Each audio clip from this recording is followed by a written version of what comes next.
In this video, we're going to continue working with arithmetic sequences, and we're going to focus on a type of function, how we can create these arithmetic sequences. So we're going to start with this recursive function for an arithmetic sequence is one that creates a mathematical rule based on some nth term in the sequence. Usually it starts with the first term and then either refers to the previous term or the next term. Recursive functions are often used in computer programming. So I'm devoting an entire video just to this recursive concept before we start looking at some examples with this. The term value creates the previous term, the current term, or the next term. So when I say I'm on the current term, I'm on the nth term. When I want the term previous to that one, it would be n minus 1. So for example, if I talk about the fourth term and I want the one previous, I would subtract 1 from that to get the 3. If I want the next term, I add 1 to get the 5. And you can see that's how we get our next term.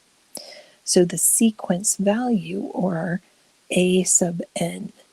So if I started with n is 3, then a sub 3 is 15. A sub 5 is 25. The A just stands for an arithmetic sequence, although they sometimes do use different letters.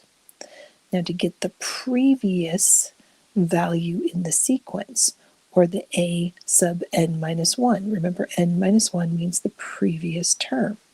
So we would take our value and subtract the common difference. Remember up here, the common difference was 5.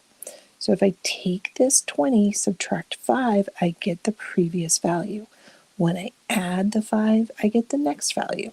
And that's all this is saying.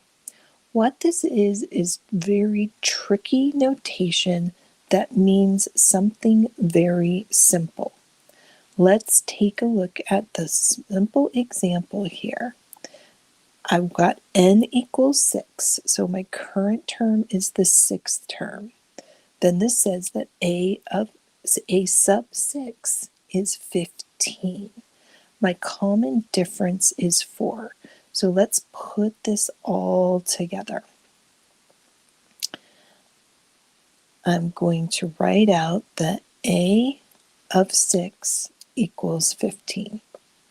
That's my current term. To get my next term, that's going to be a of n, and actually I'm going to change that n to a 6. 6 minus 1. So really I'm looking for the fifth term. A of 5. You don't have to do all this work. I'm just writing it all out so you can really see what we're doing.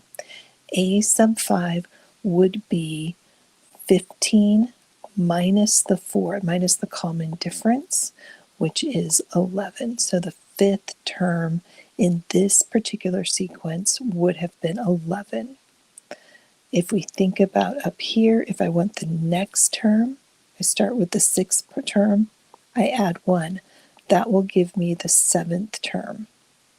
This is saying to find the seventh term, I take the value I'm on now, the 15, I add the common difference, which is 4, and that's going to give me 19. Once again, where did I get that 4 from? It was given to me in the original information. This is tricky to do. We're going to see a lot of examples in the next video. I'm keeping this one short just to get the vocabulary and the terminology down for you.